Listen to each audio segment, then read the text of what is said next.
My name is Fidelia Caitlin.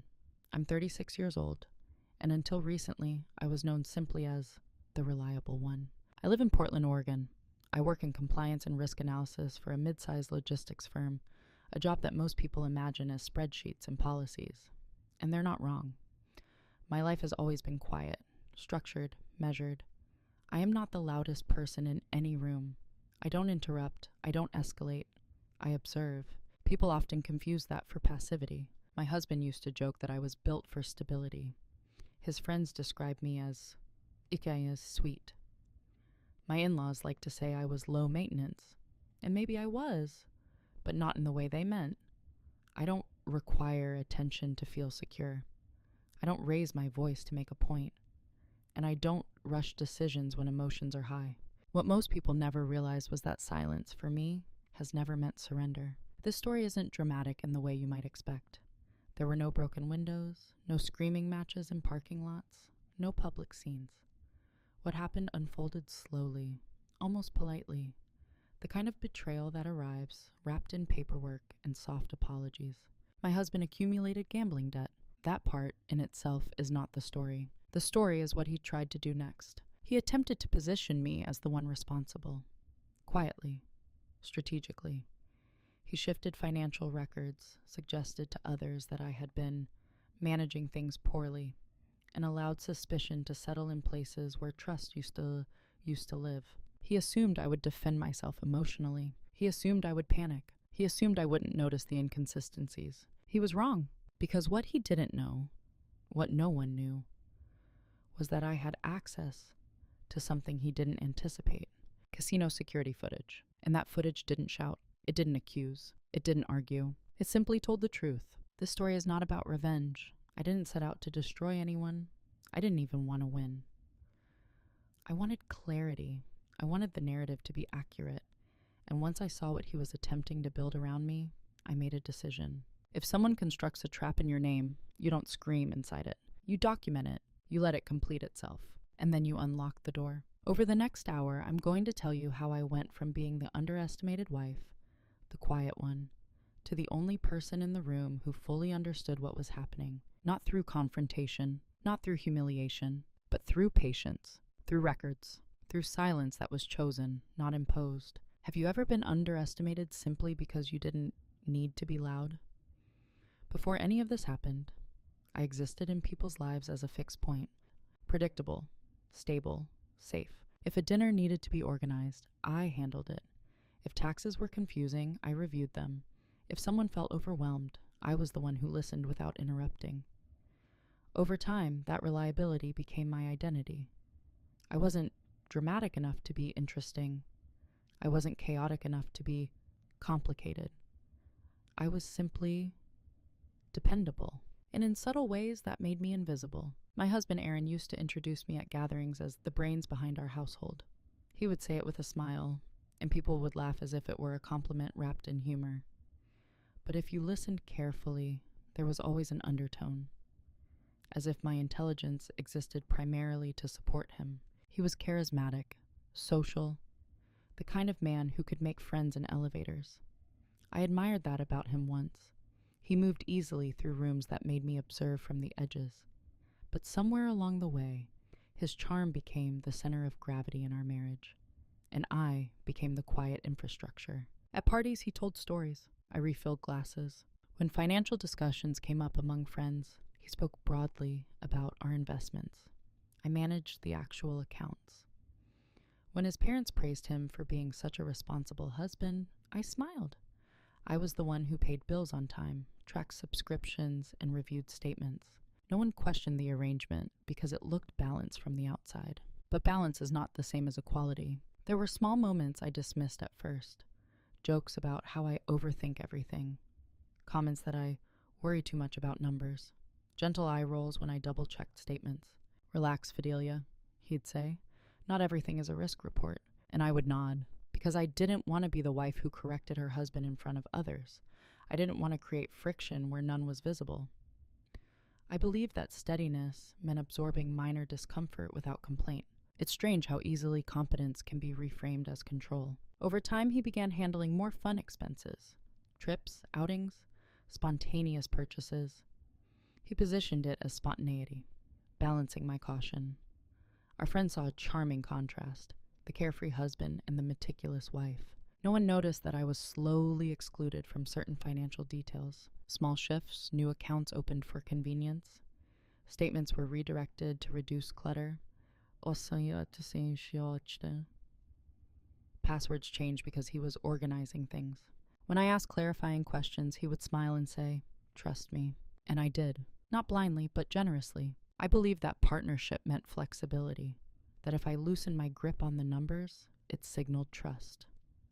My role didn't need recognition because I understood its importance. Looking back, I see it clearly. I had been assigned a role: reliable, useful, non-threatening, someone who stabilizes without questioning direction, the quiet wife who keeps systems running but doesn't examine the architecture. And because I never fought for attention, no one imagined I was capable of strategic patience. They mistook my silence for softness. They mistook my restraint for fragility. They mistook my steadiness for compliance, including him. What none of them realized was that I never stopped watching. I never stopped documenting. And the day I realized the narrative about me was being rewritten without my consent, something inside me became very still, very clear. But that realization didn't come all at once. It began with something small, almost forgettable, a minor discrepancy, a tiny cut that no one else would have noticed. The first sign wasn't dramatic.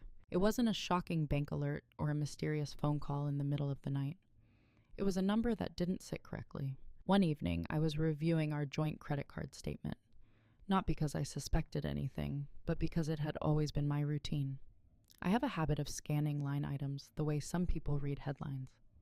Most entries blur into normalcy. Groceries, utilities, subscriptions, dinners. But that night, one transaction didn't blur. $4,800. Categorized under hospitality services. That was vague enough to be harmless. Hotels use similar descriptors. So do event venues. But the date felt off. We hadn't traveled. We hadn't hosted anything large. I checked my planner. The navy leather-bound one I update daily. Nothing. When Aaron came home, I asked casually, "Hey, what was the hospitality charge on the 14th? He didn't pause long enough to look suspicious. That was the interesting part. "Oh, that work thing, client entertainment? I'll expense it." It was smooth, immediate, prepackaged. I nodded. But something inside me didn't settle. Aaron worked in commercial real estate development. Client dinners were common, golf outings too. But $4,800 didn't match a dinner. It matched something else. Still, I didn't push. This is the part most people misunderstand about restraint. Silence isn't always fear. Sometimes it's calibration. I wanted to see whether the explanation would complete itself naturally. A week later, the charge was still there. No reimbursement, no follow-up. When I gently asked again, he sighed. "Fidelia, it takes time. Accounting isn't instant." There it was. The subtle shift. From explanation to irritation. As if my question was excessive. As if the discomfort I felt was a personal flaw, rather than a factual discrepancy. I apologized. Not because I believed I was wrong, but because I didn't want to escalate something that might genuinely be procedural. I told myself that marriages require trust, that not every inconsistency deserves scrutiny. But I made a quiet adjustment. That night after he went to bed, I downloaded the detailed merchant descriptor. It wasn't a hotel. It was a casino, not one in Las Vegas or some obvious destination, but a high-end private casino 40 minutes outside the city. The kind that markets itself as a members-only entertainment lounge. The kind that wouldn't appear alarming unless you knew what you were looking at. I sat there for a long time, not angry, not devastated, just aware. When Aaron noticed I was quieter the next few days, he attributed it to work stress. He even told a friend over dinner, "Fidelia gets in her head about numbers. It's her thing." They laughed gently, and I smiled, because I understood something they didn't. The first cut in trust is rarely visible to others. It doesn't bleed publicly. It doesn't demand attention. It's internal, a small fracture between what is said and what is true. And what unsettled me wasn't the gambling itself. It was the speed of the explanation, the ease of the dismissal, the subtle reframing of my question as an overreaction. I had spent years being the steady one, the analytical one, the careful one. And in a single sigh, that steadiness had been recast as inconvenience. I could have confronted him that night. I could have demanded clarity, insisted on transparency, forced the issue into the open. But I didn't, because something told me this wasn't the whole story. And when the whole story isn't visible yet, confrontation only exposes what the other person is prepared to admit. I wanted to see what he wasn't prepared for, so I did what I've always done best. I started observing more closely, quietly, without accusation, without announcement. The first small cut healed on the surface, but underneath it something had changed, and I knew, instinctively, that it would not be the last. The second charge was smaller, $1,200, same merchant category, same hospitality services, different date. This time I didn't ask immediately. I waited, not because I was afraid of the answer, but because I wanted to see if he would volunteer it. If transparency would emerge naturally when nothing prompted it. It didn't. 3 days passed, then 5. On the 6th day, I asked in the same tone I use when confirming a dentist appointment, "Was the hospitality charge this week another client thing?" He barely looked up from his phone. "Yeah, why?" There was no elaboration, no attempt to preempt concern, just a single word, "Why?" That placed the burden back on me. I watched his posture, relaxed, unbothered. If someone lies often enough without consequence, the body stops flinching. "I was just tracking expenses," I said. He exhaled through his nose. Not loudly, but enough. "Fidelia, you don't have to monitor every dollar I spend. I make good money."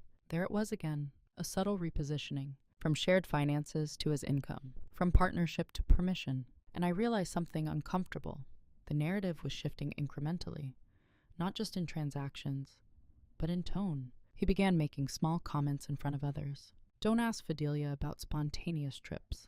She'll need a spreadsheet first." Or, "If she had her way, we'd audit the grocery store." People laughed because it sounded affectionate, but humor has a way of introducing ideas safely. By the third casino charge, I understood the pattern. The amounts fluctuated, sometimes 4 figures, sometimes 3, always labeled vaguely, always followed by mild defensiveness if questioned. I started noticing other things. Late nights that didn't match his calendar. Phone calls stepped away from. A tightening around his mouth when I opened our banking app in front of him. But what surprised me most wasn't the behavior. It was my own reaction. I didn't explode. I didn't accuse. I rationalized. He works hard.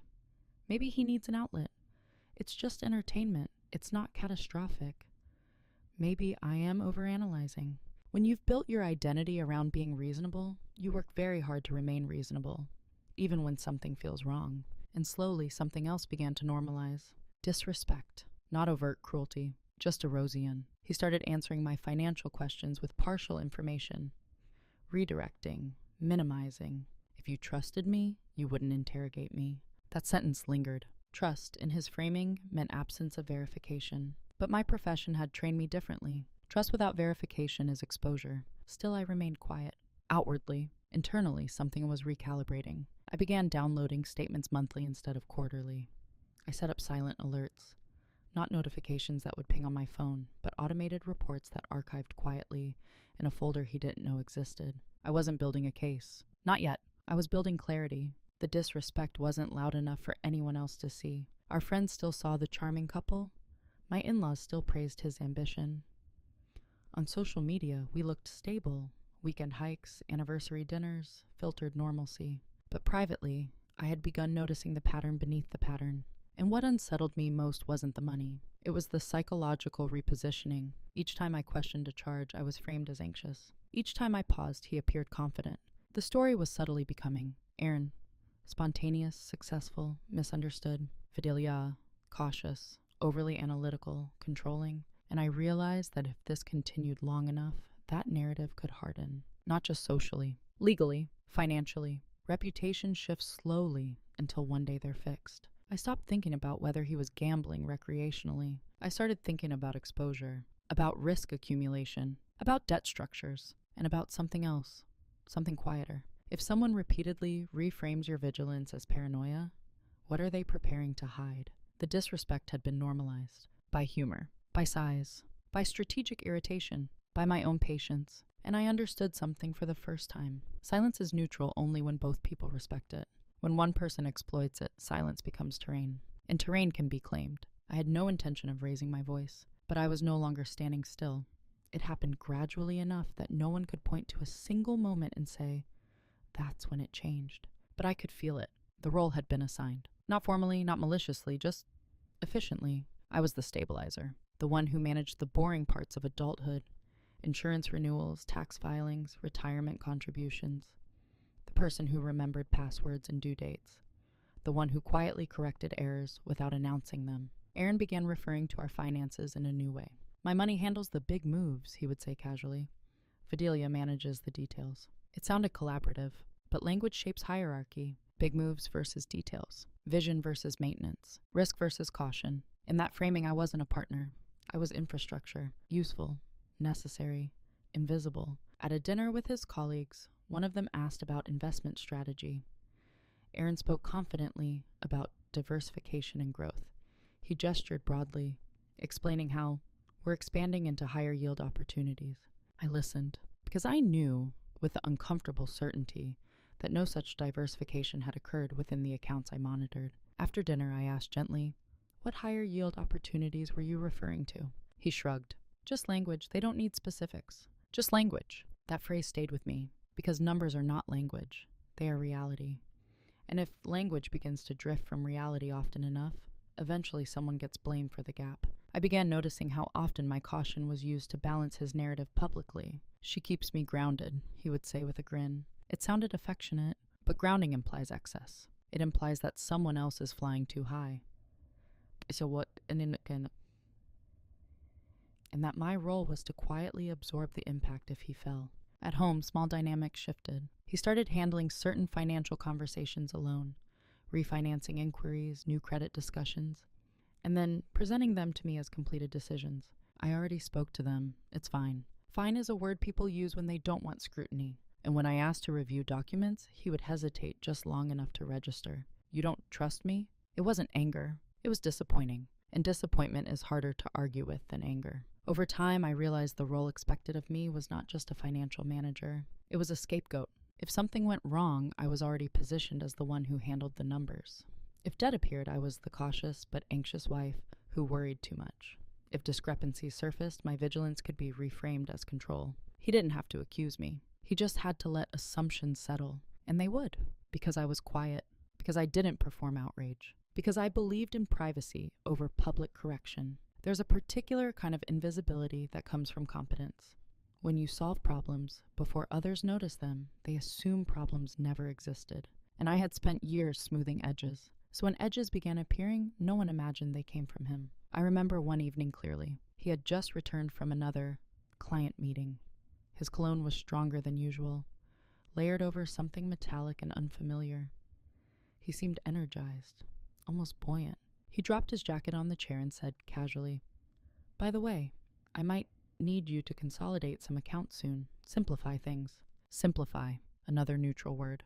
"Why?" I asked. "Just streamlining." I looked at him, and for the first time I saw not recklessness, but calculation. He wasn't gambling impulsively. He was structuring, reshaping, positioning, and the role I had been assigned was clear, reliable enough to manage fallout, quiet enough not to disrupt the narrative, trusting enough to sign documents without interrogation. That night I didn't argue. I didn't challenge. I nodded, but internally something aligned. If I were infrastructure, then I would understand architecture. If I were the one who handled details, then I would understand patterns. And if he believed I would continue absorbing risk without examination, he misunderstood the difference between patience and permission. The role had been assigned. But roles can be rewritten, and I had just begun editing.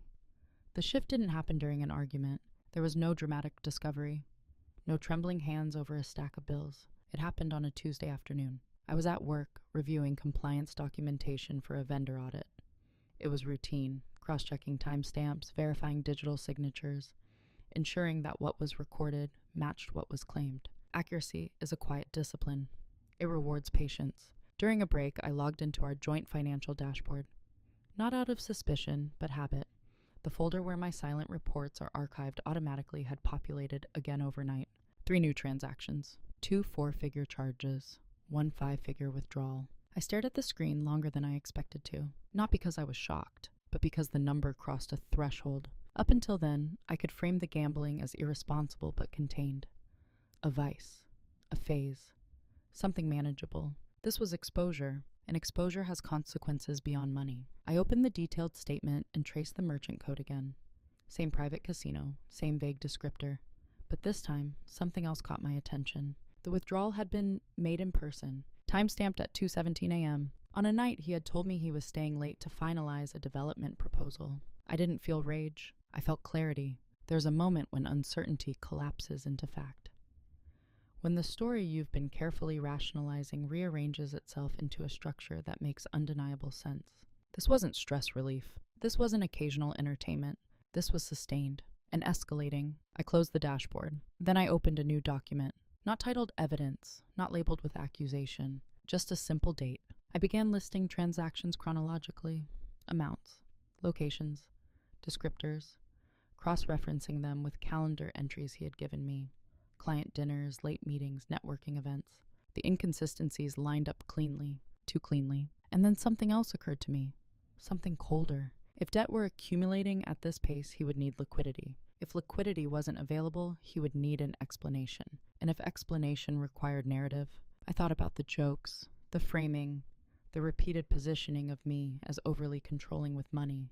I thought about how easily someone could say, Fidelia manages everything. I didn't realize we were in trouble. The idea didn't feel paranoid anymore. It felt plausible. That afternoon, instead of confronting him, I did something different. I researched the casino. It wasn't a public, flashy establishment.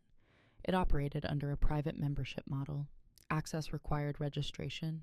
Transactions were logged through membership accounts for security purposes. Security. That word settled into place like a key. Most casinos maintain detailed surveillance, not just for theft prevention, but for regulatory compliance. High-stakes venues, especially private ones, document meticulously. And if transactions were tied to membership IDs, there would be records, visual records, time-stamped records, not opinions, not interpretations, facts. I leaned back in my chair and felt something inside me grow still. For months, I had been responding, adjusting, observing. But in that moment, I stopped reacting emotionally and started thinking structurally. If he was positioning a future narrative, I needed independent verification of reality. Not to threaten, not to expose prematurely, just to ensure that the truth, if required, would not depend on memory. When I came home that evening, he was relaxed, almost affectionate. He kissed my forehead and asked about my day. I studied his face as he spoke, not searching for guilt, searching for awareness. Did he believe I still saw him as stable, as transparent? Did he assume I remained inside the role he had assigned me? Probably, because nothing in my tone had changed. I asked about his meeting. He described it casually. Long night, he said. Worth it. I nodded. And for the first time, my silence wasn't processing. It was a decision. I wouldn't accuse him without documentation. I wouldn't escalate without leverage. And I wouldn't allow narrative to outrun evidence. Something had shifted. Not in him. In me. The quiet wife who managed details had just chosen to manage something else. The architecture of truth. After that Tuesday, my silence changed in texture. Before it had been reflexive, a way to maintain peace, to avoid unnecessary conflict. Now it was deliberate, strategic. I didn't withdraw affection. I didn't grow cold. In fact, I became almost easier to live with. I stopped asking about the charges entirely. I stopped mentioning timelines. I stopped checking accounts in shared spaces. And Aaron relaxed. That was the revealing part. When scrutiny disappears, people who are hiding something don't grow grateful. They grow comfortable. The next casino charge came and went without comment from me. Then another. The amounts fluctuated. Sometimes small enough to seem recreational, sometimes large enough to suggest recovery attempts after losses. Patterns emerged. Losses followed by larger withdrawals. Late-night timestamps clustered around Thursdays and Saturdays. A predictable rhythm. He began staying out later without elaborate explanations. Networking. Client retention. Just decompressing. I would nod, kiss his cheek, and return to whatever I was reading. If he noticed the absence of questions, he didn't show it. But I noticed something else. His tone shifted, subtly superior, as if my lack of inquiry confirmed something for him. One evening, while discussing household expenses, he said lightly, "See, you don't have to micromanage everything. Things work out." Things work out. I almost smiled at the irony, because what he didn't understand was that my silence had never been ignorance. It had been a data collection. At work, when investigating compliance irregularities, we are trained not to confront immediately. Premature confrontation teaches the subject what to hide next. It forces evolution. Observation reveals a pattern, and pattern reveals intent. So I watched. I archived statements automatically to a cloud folder under a neutral name. I enabled transaction exports in raw CSV format. Something most people never bother to learn how to do. I reviewed metadata, merchant IDs, time clusters. I also began doing something else. I monitored our credit exposure. Credit utilization is creeping upward. A new line opened under a promotional rate. Another balance transfer. All executed smoothly. All technically permissible, but cumulatively dangerous. And then, one afternoon, I received a call. Not from a collector. From a financial institution verifying a loan application for a consolidation product under both our names. I paused before answering. Yes, I'm familiar with our accounts, I said evenly. Could you tell me the total exposure being consolidated? The number was higher than I had calculated, which meant there were accounts I hadn't seen. I thanked the representative and told her I needed time to review documentation before consenting. When I hung up, I felt something settle permanently. This was no longer about gambling. It was about liability. Shared liability. He wasn't just losing money. He was building a structure in which I would be legally intertwined with the aftermath. That evening, he mentioned casually, "You might get a call about refinancing some things. It's just optimization." Optimization. Another soft word. I nodded again. But this time, my silence held a different weight. He mistook it for compliance. What it actually was preparation. I began researching legal frameworks quietly. Spousal debt responsibility in Oregon, consent requirements, and documentation standards for disputing liability. Not because I wanted a divorce, not because I wanted war, but I wanted to understand the terrain fully. There's a difference between reacting emotionally to betrayal and analyzing risk exposure. One leaves you exhausted. The other leaves you informed. The more I learned, the calmer I became. And calm unsettles people less than anger, which makes it invisible. He began telling friends that I had finally relaxed about money. He said it proudly, as if he had corrected a flaw in me. I let him believe that, because sometimes the most powerful position is the one no one feels threatened by. Silence had stopped being my default. It had become my choice. And when silence is chosen, it's not weakness. It's leverage waiting for timing. Preparation does not look dramatic from the outside. It looks like routine. It looks like someone is updating a planner, answering emails, making dinner, and attending weekend gatherings without visible tension. No one noticed that my routine had acquired layers. I began with something simple, the separation of knowledge. I stopped relying on our shared financial dashboard as my primary source. Instead, I created mirrored records, independent downloads stored in encrypted folders under my own credentials. Not hidden in a theatrical way, just organized. Every transaction received 3 forms of documentation: the bank record, the merchant descriptor with metadata, a timestamp cross-referenced against his stated whereabouts. Patterns deepened, loss clusters followed by increased spending elsewhere. Dinners, gifts, gestures of generosity. As if emotional compensation could offset financial depletion. I also tracked something less obvious: language. When he described his evenings, his phrasing became repetitive. Certain adjectives are recycled, certain timelines vague. People who fabricate consistency often reuse structure because it feels safe. At work, I was reviewing internal compliance footage one afternoon. Warehouse cameras used to verify shipment claims. The clarity of the timestamp overlays caught my attention. The video doesn't argue. It doesn't reinterpret. It simply displays. And that's when I returned to the private casino's website.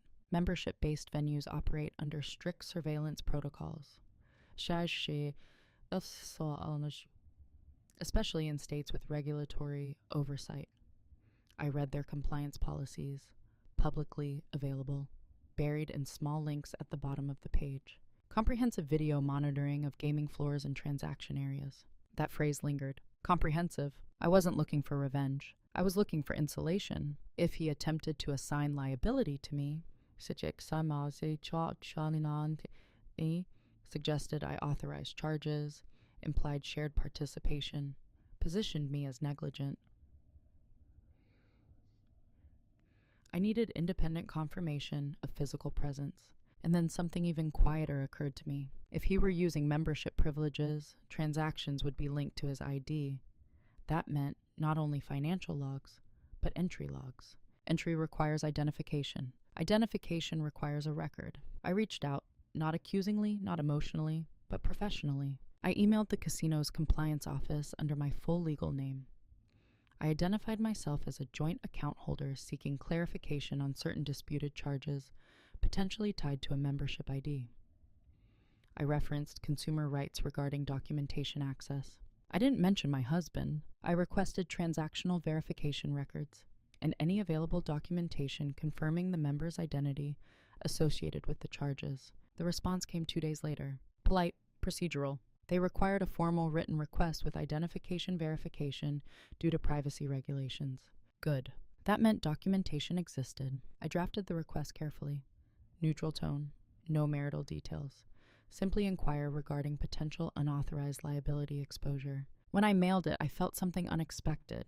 Not anger, not fear, precision. Meanwhile, at home, Aaron continued his narrative comfortably. He told a mutual friend over dinner, Fidelia finally understands you have to take calculated risks to get ahead. Calculated. Risk. The words almost amused me, because risk without visibility isn't calculated. It's concealed. I began meeting quietly with a financial advisor. One recommended by a colleague, not from our shared network. I framed it as independent portfolio optimization, which wasn't untrue. I was optimizing something, my exposure. We discussed asset separation, documentation preservation, and liability boundaries. No dramatic plans, just options. Options restore equilibrium, and equilibrium reduces panic. No one noticed I had stopped wearing my wedding ring during work hours. It wasn't symbolic, it was practical. I didn't want assumptions shaping conversations when discussing financial autonomy. No one noticed that I shifted a portion of my personal income into a separate high-yield account under only my name. No one noticed because nothing looked different. I still hosted dinners, still attended family gatherings, still listened quietly when he described his late meetings.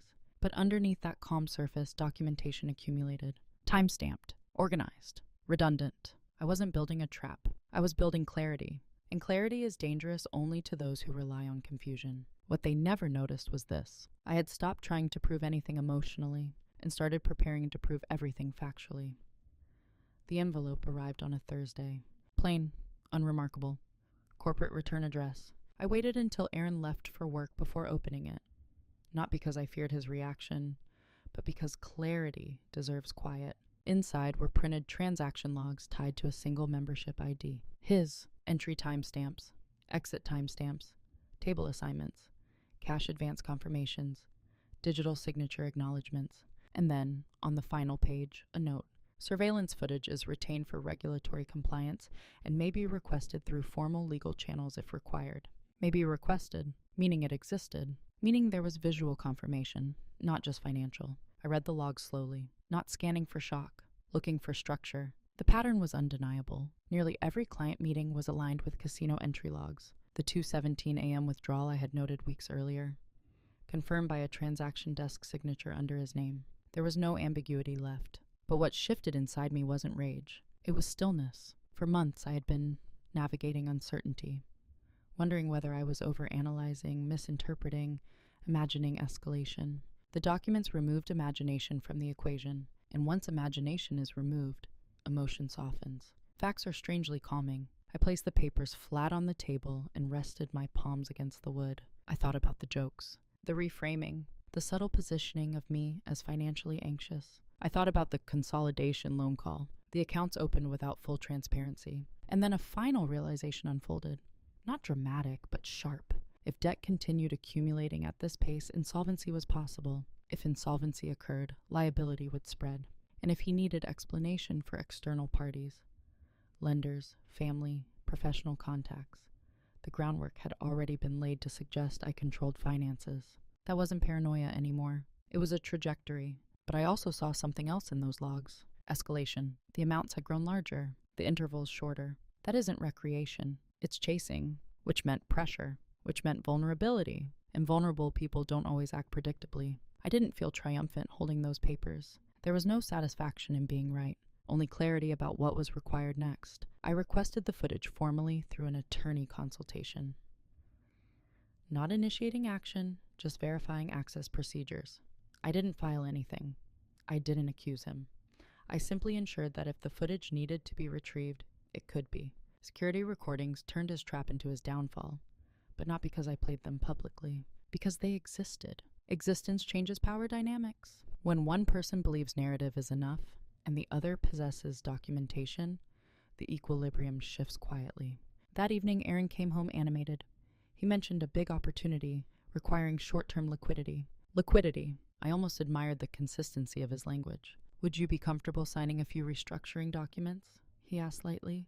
It'll make everything smoother. Smoother. I looked at him for a long moment. He didn't know I had the logs. He didn't know I knew about the scale. He didn't know surveillance existed beyond financial statements. In his mind, I was still operating from partial awareness. And that was his miscalculation. Because when someone believes you only see fragments, they underestimate your capacity to see patterns. I'd like to review everything thoroughly first, I said calmly. He hesitated, just briefly, and in that hesitation I saw it. Concern, not about the debt, about control. That night, I placed the transaction logs back into the envelope and stored them in a secure file cabinet at my office, not at home. Clarity doesn't need proximity. It needs preservation. There was no celebration, no dramatic music in the background of my life, just a quiet understanding. The narrative he had been constructing relied on my ignorance, and ignorance was no longer available. The reveal was private, but irreversible. Clarity simplifies choices. It doesn't make them easier, just cleaner. Once I had the transaction logs and confirmed that surveillance footage could be retrieved through formal channels, the situation stopped being emotional and became structural. There were only a few viable paths forward. Option 1. Confront him immediately. Lay the documents on the table. Force confession. Demand explanation. That option would produce noise. It would also teach him exactly what I knew and what I didn't. Option 2. Quietly absorb the situation. Sign the restructuring documents. Hope the loss is stabilized.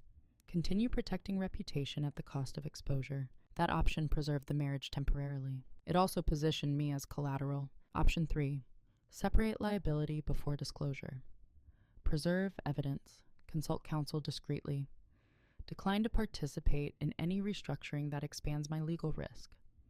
Allow reality to surface through formal mechanisms rather than emotional confrontation. That option was irreversible, because once you consult an attorney, once you begin separating assets, once you decline signatures, you signal that the dynamic has changed. And dynamics rarely revert. I sat with these options for 3 days, not in panic, in assessment. I asked myself a single question. If this escalates, not emotionally but financially, which version of me survives intact? Not the marriage, not the image, me. The answer was clear. I scheduled a private consultation with a family law attorney specializing in financial liability disputes.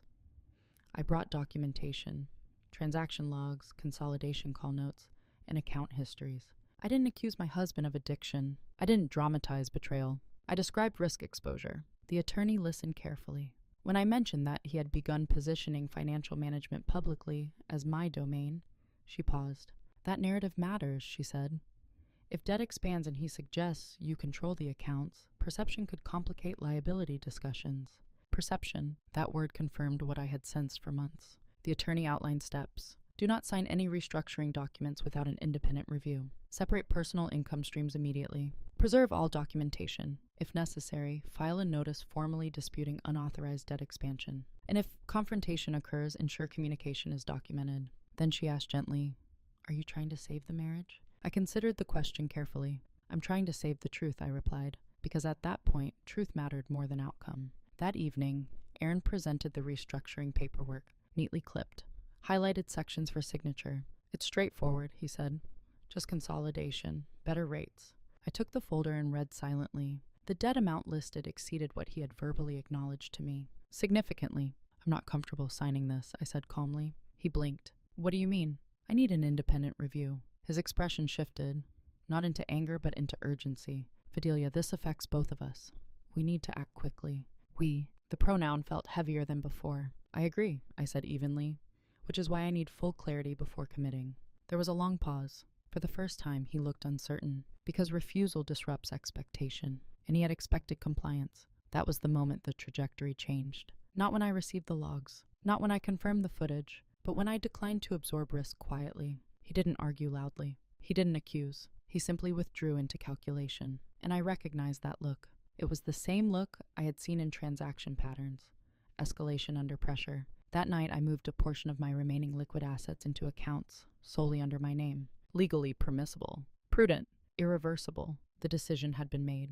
Not to attack, not to humiliate, but to step out of the architecture he had been building around me. Once you remove yourself from a collapsing structure, gravity finishes the rest. Once the decision was made, everything became procedural.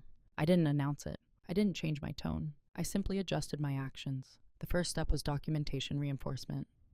At my attorney's recommendation, I drafted a formal written notice declining responsibility for any debt incurred without my explicit written authorization moving forward. It wasn't aggressive. It was factual, dated, stored. I didn't give it to Aaron. Not yet. It was insurance. Next, I separated what could be separated without triggering an alarm. My salary had always been deposited into our joint account. I redirected future deposits into a personal account under my name only, legally allowed, quietly executed. When the next payroll cycle hit, the difference would appear, but not immediately dramatic enough to cause confrontation. I also froze my credit, not as an accusation, as a boundary. If he attempted to open additional lines under joint identity, they would be flagged. Then I did something subtle but important. I scheduled a financial review meeting with our bank, alone. I framed it as long-term planning. During that meeting, I requested a full exposure summary of all accounts associated with my Social Security number. There were 2 I had not previously seen. Both were recently opened. Both carry balances. The banker looked at me neutrally and said, "These appear to be joint obligations." Appear. That word confirmed how easily perception could shift. I requested printed documentation. At home, nothing looked different. I still made dinner, still asked about his day, still listened, but I no longer asked about finances at all. That silence unsettled him more than questioning ever had. One evening, he said casually, "You've been really relaxed lately." "I've been focused," I replied, which was true. He began checking his phone more frequently in my presence, not hiding it, but monitoring, as if waiting for something. A reaction, a confrontation, but I gave him none. Meanwhile, my attorney initiated a preliminary asset protection filing, not a divorce petition, not a public action, but a formal timestamp establishing financial separation from the date of consultation. It was quiet, invisible, but legally significant. And then came the next move from his side. He asked me to attend a meeting with a financial advisor recommended by a friend. He framed it as a collaborative planning session. I agreed, because silence doesn't mean avoidance. It means choosing when to speak. At the meeting, the advisor outlined consolidation options, spoke about temporary cash flow strain, used language like shared responsibility and joint recovery. I listened. Then I asked one question. "Can you clarify which portions of this debt were incurred with my documented authorization?" The room shifted. The advisor glanced at Aaron. Aaron's jaw tightened almost imperceptibly. "Well, we're married," he said lightly. "It's shared." "I'm asking about documented authorization," I repeated calmly. There was no hostility in my tone, just precision. The advisor shuffled papers. "I don't have that breakdown here." "That's fine," I said. "I won't be signing anything without it." The meeting ended shortly after. On the drive home, Aaron was unusually quiet, not angry, calculating, because what he had likely expected was emotional resistance, something he could frame as anxiety or overreaction. Instead, he received policy language, documentation standards, non-negotiable clarity, and that's harder to argue with. Within a week, collection notices began arriving. Not aggressive yet, but formal reminders of balances due. He hadn't told me about them, which meant pressure was increasing. But here's the important part. By the time consequences began forming around him, I was no longer financially entangled in new exposure. The architecture he had been building assumed my continued compliance. When that compliance disappeared quietly, the structure destabilized on its own. I didn't need to expose him. I didn't need to play footage. I simply needed to ensure that when the narrative surfaced, it would collide with documentation he couldn't control. And documentation doesn't argue. It just waits. Consequences rarely announce themselves loudly at first. They arrive as an inconvenience, a missed call, an email marked urgent, a tightening around someone's posture when they think you aren't looking. The first visible shift came on a Monday morning. Aaron's phone rang 3 times during breakfast. He silenced it each time. Not unusual. He often screened calls before work. But this time he didn't return them immediately. Instead, he stared at his coffee longer than usual. Later that week, a certified letter arrived. He collected it from the mailbox before I could see the sender, but not before I noticed the return address, a financial institution. That evening, he was quieter, less expansive, his story shorter. Charm requires energy, and pressure drains it. I didn't ask about the letter. I didn't ask about the calls. Silence at this stage was no longer a strategic preparation. It was an observation of impact. Within 2 weeks, small lifestyle adjustments began. Dinner reservations were replaced with "let's just cook at home." A weekend trip he had proposed was postponed until things settle at work. He mentioned a delayed commission payment. None of it is dramatic. All of it cumulative. Debt doesn't collapse in a single moment. It constricts. And what I began noticing wasn't financial strain alone. It was narrative strain. He started telling slightly different versions of the same story to different people. To one friend, "we're reorganizing investments." To another, "the market timing was off." To his parents, "we're just being conservative right now." Each explanation contained fragments of truth, but none contained accountability. And the more he spoke, the more I saw something unravel. Control, because control depends on managing perception, and perception becomes harder to manage when paperwork begins arriving. One evening, I overheard him on the phone in the study. His voice was low, urgent. "I just need more time." A pause. "No, she doesn't know the full picture." That sentence settled into the room like cold air. Not anger-inducing. Confirming, because it told me exactly what he believed. He believed I still operated on partial awareness. He believed he could contain exposure long enough to restructure it quietly. What he didn't understand was that containment requires cooperation, and my cooperation had ended weeks ago. Soon after, a joint credit account was frozen due to missed minimum payments. He framed it as a clerical error. "It's temporary," he said quickly. I nodded. "I'm sure it will resolve." Neutral, unthreatening. But internally, I marked the escalation point. Once accounts begin freezing, institutions stop accepting narrative and start demanding proof. And proof, in this case, was not on his side. The most significant shift came when he asked, almost casually, "Have you moved your salary deposit recently?" There it was. Recognition. "Yes," I said evenly. "For personal financial organization." He studied my face. "Why didn't you mention it?" "It didn't affect shared obligations." Technically true. The silence after that exchange was heavier than any argument we had ever had, because for the first time he understood something fundamental. I was no longer positioned as a fallback, no longer the quiet absorber of impact. The structure he had built assumed my steady reinforcement. Without it, gravity accelerated. He began staying home more often, not out of intimacy, out of containment, trying to calculate which pieces were still movable. But debt isn't chess. It's arithmetic, and arithmetic doesn't negotiate. The calls increased. The letters multiplied. And though no dramatic collapse had occurred yet, the atmosphere in our home shifted unmistakably. Not chaotic, just tight. And tension reveals truth faster than confrontation ever could. He had assumed the consequences would be shared. He was beginning to realize they were not. Panic doesn't always look frantic.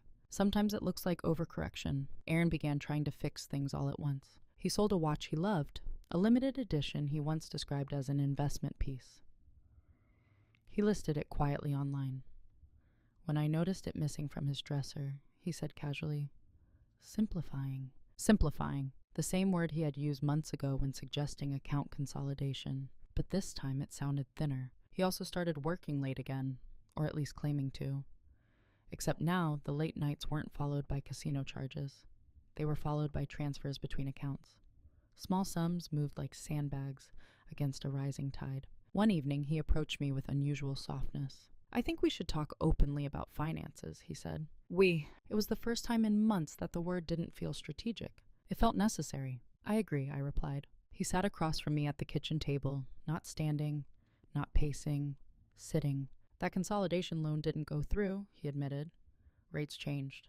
I waited. "There's more pressure than I anticipated." That was the closest he had come to acknowledgement. Pressure, not gambling, not losses, just pressure. "How much?" I asked calmly. He hesitated, then gave me a number. It was lower than the exposure summary I had obtained from the bank, which meant he was still managing narrative, even in partial confession. "I'd like to see full documentation," I said evenly. His shoulders stiffened. "Why does everything have to be documented with you?" "Because reality is documented," I thought. But I didn't say it. "Because clarity protects both of us," I replied. He looked at me differently then. Not irritated, not dismissive. Assessing. And in that assessment, I saw the realization forming. I was not operating from ignorance. I was operating from preparation. Over the next week, more letters arrived. One from a creditor indicating potential escalation if payment arrangements weren't met. not dramatic language, just formal progression. He became restless, sleepless, less charismatic.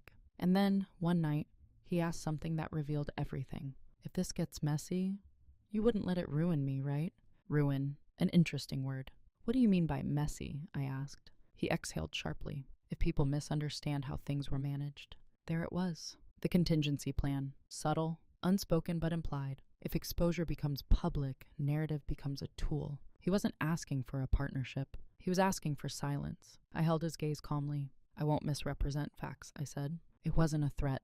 It wasn't a promise of exposure. It was a boundary. And in that moment, something closed. He understood. Not fully, not yet, but enough. Because when someone who has been consistently quiet states a boundary without emotion, it carries weight. He tried briefly to regain control. He suggested selling our shared car and downsizing. He proposed refinancing the house solely under his name. He floated the idea of borrowing from family, framing it as temporary. Each proposal carried urgency. Each required my signature or endorsement. And each time I declined without escalation. I'm not comfortable with that. I need full documentation. I can't commit to that structure. Calm, consistent, unmovable. The panic wasn't explosive. It was comprehensive, and compressive pressure reveals fractures. What he didn't realize was that the moment he attempted to position me as potential cover, the outcome had already shifted beyond repair. Not because I intended to destroy him, but because I refused to distort reality to protect him. It was too late to fix quietly. Too late to restructure the narrative without documentation surfacing. Too late to rely on my silence as insulation. He had built a structure assuming my compliance. When compliance vanished, the collapse became mathematical, and math does not negotiate. The confrontation didn't happen in a storm. It happened on a quiet Sunday afternoon. There were no raised voices, no slammed doors, just sunlight through the living room windows and two people sitting across from each other with nowhere left to redirect. Aaron placed a folder on the coffee table. "This is everything," he said. It wasn't, but it was more than before. I opened it carefully. Account summaries, balance statements, a partial list of creditors. "Still incomplete. You've known for a while, haven't you?" he asked. It wasn't accusatory. It was tired. "Yes," I said. "How much?" "Enough." Silence stretched between us. Not hostile, just exposed. He ran a hand through his hair, a gesture I'd seen hundreds of times when he was thinking. But this time, it wasn't strategic thinking. It was recalibration. "I didn't think it would spiral," he said quietly. "I thought I could recover losses before it affected anything real." Anything real. I let that phrase sit. "It became real the moment shared liability existed," I replied evenly. He nodded slowly. "And the casino?" he asked after a moment. It wasn't denial. It was an acknowledgement. "I have the transaction logs," I said, "and I've confirmed surveillance retention policies." I didn't say it as a threat. I said it as fact. He closed his eyes briefly, so that was the moment. In the precise second, he understood the architecture had shifted beyond his control. Security recordings turned his trap into his downfall, not because I weaponized them, but because they removed his ability to reshape the story. If he suggested I had participated, footage would contradict him. If he implied shared authorization, timestamps would clarify. The trap required ambiguity. Documentation eliminated it. "You went to a lawyer," he said. "Yes." Another long pause. "You're planning to leave." It wasn't a question. "I'm planning to protect myself," I said. He studied me differently then. Not as the cautious wife, not as the overanalyzer, as an equal actor. And perhaps for the first time, he saw what had been there all along. I was never passive. I was patient. "You could have confronted me months ago," he said. "I needed clarity first." He let out a quiet breath, something between regret and recognition. "I thought you trusted me." "I did," I answered calmly, "until trust required me to ignore facts." There was no shouting, no dramatic confession, just the slow recognition that narrative had failed. He had attempted to position me as anxious about money, overly cautious, restrictive. If the debt surfaced, that framing would have allowed subtle blame to attach itself to me. But once documentation existed, independent, time-stamped, preserved, that strategy dissolved. He leaned back against the couch. "I didn't think you'd go this far." "I didn't either," I said honestly. And that was true. I hadn't set out to dismantle him. I had set out to understand. But understanding changes behavior. "I don't want to ruin you," I said quietly. "But I won't absorb this." The distinction mattered, because revenge destroys. Boundaries redirect consequences. The rest of the conversation was procedural, division of accounts, timeline for legal filings, temporary living arrangements, no insults, no accusations, just logistics. When he stood to leave the room, he paused. "You were always quieter than I thought," he said. "I didn't realize how much you were seeing." I didn't respond, because the answer no longer needed articulation. He had underestimated silence, and silence had outlasted strategy. There's a quiet after a confrontation that feels different from relief. It's not celebratory. It's not triumphant. It's spacious. The weeks that followed were procedural. Legal filings, asset division, structured conversations mediated through professionals rather than emotion. No public spectacle, no dramatic revelations. We separated formally. The casino footage was never played in a courtroom. It didn't need to be. Its existence shaped negotiations. When liability discussions arose, documentation was referenced calmly. Transaction logs were sufficient. The implication of surveillance removed any incentive for narrative distortion. Truth, once anchored in records, doesn't require performance. People often assume that empowerment feels loud. It doesn't. For me, it felt like alignment. For years, I had been perceived as the stabilizer, the quiet manager of details. That perception wasn't wrong. It was incomplete. What I am now is not harder, not colder, just clearer. I no longer confuse patience with endurance. I no longer confuse calm with compliance. And I no longer allow someone else's risk to define my responsibility. The most surprising part of this transformation wasn't legal independence. It was psychological independence. For a long time, I had measured my strength by how much I could absorb without disrupting harmony. I believed that steadiness meant smoothing over fractures quietly. Now I understand something different. Steadiness means standing still when others attempt to move you without consent. I still carry my navy leather-bound planner, still tracking details, still observe more than I speak. But observation now includes boundaries. When friends eventually learned about the separation, many were surprised. "You always seemed so solid," one of them said. "We were solid until the foundation shifted." I don't speak badly about Aaron. Addiction and escalation are complex. Pressure compounds quietly. I don't need him to be a villain for me to be justified. What I needed was clarity, and I achieved it without shouting. There is something powerful about refusing to perform outrage, about letting documentation speak, about allowing consequences to unfold without embellishment. Security recordings didn't destroy my marriage. Choices did. Documentation simply ensured those choices were accurately attributed. And as for who I am now, I'm still quiet, still analytical, still measured, but I am no longer invisible inside my own life. Silence, when chosen, is strength. When imposed, it is erasure. The difference is everything. I chose mine. If you had met me a year ago, you would have described me as calm. If you met me now, you would probably use the same word. But calm is not the same as unaware, and quiet is not the same as powerless. What happened in my marriage wasn't explosive. It wasn't cinematic. There were no dramatic ultimatums or public exposures. There was simply a series of choices, his and then mine. He chose to gamble. He chose to conceal. He chose to slowly shape a narrative where I appeared overly cautious, perhaps even controlling, so that if the financial structure collapsed, responsibility could blur. And I chose something else. I chose documentation over accusation. I chose preparation over panic. I chose boundaries over emotional performance. Security recordings turned his trap into his downfall. Not because I weaponized them, but because truth exists independently of volume. When facts are preserved, manipulation loses oxygen. There's a lesson in that. Not about gambling, not even about marriage, but about underestimation. When someone assumes your quiet means ignorance, they begin to act carelessly. When someone believes your patience equals permission, they expose their own strategy. You don't always have to fight loudly to protect yourself. Sometimes you protect yourself by becoming still, by learning, by recording, by waiting until clarity is complete. I don't feel victorious. I feel aligned. Aligned with my values. Aligned with reality. Aligned with the understanding that love does not require self-erasure. If someone is building a story that places you as the future scapegoat, you don't need to scream inside that narrative.